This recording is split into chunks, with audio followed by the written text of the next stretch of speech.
Hello friends, welcome back to my channel. അപ്പം എൻ്റെ channel ആദ്യമായിട്ട് കണ്ടവരെ സബ്സ്ക്രൈബ് ചെയ്യുക, ഇഷ്ടപ്പെട്ട ലൈക്ക് ചെയ്യുക, ഷെയർ ചെയ്യുക, കമൻറ്റ് ചെയ്യാം. അപ്പം ഞാനിന്ന് എഗ് പാസ്തയാണ് ഉണ്ടാക്കാൻ വേണ്ടി പോകുന്നത്. അപ്പം നമുക്ക് കണ്ടാലും എങ്ങനെ ഉണ്ടാക്കുന്നതെന്ന്. ആദ്യം നമുക്ക് അതൊന്ന് വേവിച്ചെടുക്കണം കേട്ടോ.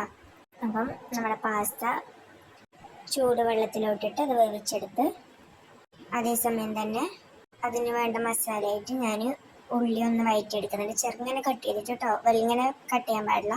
ചെറിയ പീസിൽ കട്ട് ചെയ്ത് ഉള്ളിയും ക്യാപ്സിക്കവും കട്ട് ചെയ്ത് നന്നായി മിക്സ് ചെയ്യാം. അതേപോലെ തന്നെ ഇഞ്ചിയും വെളുത്തുള്ളിയും ചതച്ച് അതിനോടൊപ്പം ചേർത്ത് വീണ്ടും നന്നായി മിക്സ് ചെയ്ത് യോജിപ്പിച്ചെടുക്കാം കേട്ടോ. ഇനി ഇതൊന്ന് വഴറ്റി വരുന്ന സമയത്തേക്ക് ഇതിലേക്ക് ആവശ്യമായ പൊടി ഐറ്റംസ് ഇടാം. അതായത് മുളക് പൊടി, അതൊക്കെ ചേർത്ത് നന്നായി മിക്സ് ചെയ്യാം കേട്ടോ.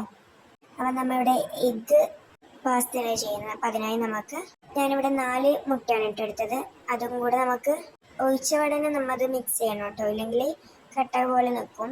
അപ്പം ഒഴിച്ച സ്പോട്ടിൽ തന്നെ നമ്മത് മിക്സ് ചെയ്ത് അതും ഒരു പാത്രത്തിലോട്ട് മാറ്റി വെക്കുക. ഇപ്പോൾ അതാ നമ്മുടെ ഉള്ളിയും അതൊക്കെ ഇട്ടതും എഗ്ഗും ഒന്നിച്ച് ചേർത്ത് അതും വീണ്ടും നന്നായി മിക്സ് ചെയ്തെടുക്കണം.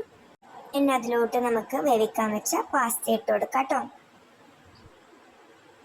പാസ്ത ഇട്ടതിന് ശേഷം നമുക്ക് ടൊമാറ്റോ സോസും കൂടെ ചേർത്ത് മിക്സ് ചെയ്യാം. അപ്പം എല്ലാവരും ഒന്ന് ട്രൈ ചെയ്ത് നോക്കൂ കേട്ടോ. ഓവർ സാധനമൊന്നും വേണ്ട, നമുക്ക് എളുപ്പത്തിൽ ചെയ്യാൻ പറ്റും. അപ്പം ഇതായുടെ എൻ്റെ എഗ് പാസ്ത റെഡി ആയിട്ടുണ്ട്. അപ്പം നിങ്ങളൊന്ന് ട്രൈ ചെയ്ത് അഭിപ്രായം കമൻറ്റ് പറയൂ കേട്ടോ. അടുത്ത വീട്ടിൽ കാണാം.